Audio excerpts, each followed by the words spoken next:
Hi, y'all. We have a completion from Marilyn Casanave, The Princess and the Pea Kitty. This one is a 13 by 13 inch, and it is absolutely adorable. This was so fun to do. There's a number of ABs throughout this canvas, and the kitten is just too sweet up there. I purchased this canvas because my cat, my calico, is named after this story.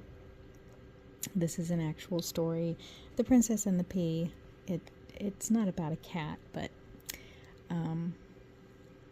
the princess in the story, her name is Winifred, which is my cat's name, Winnie for short. And I just thought that was just too cute to be able to get something related to the name of Winnie and the story behind her. And as the story goes, she could feel the peas. So they had to keep adding, in the story it's mattresses, but here you can see it's little cat beds. What a sweet image.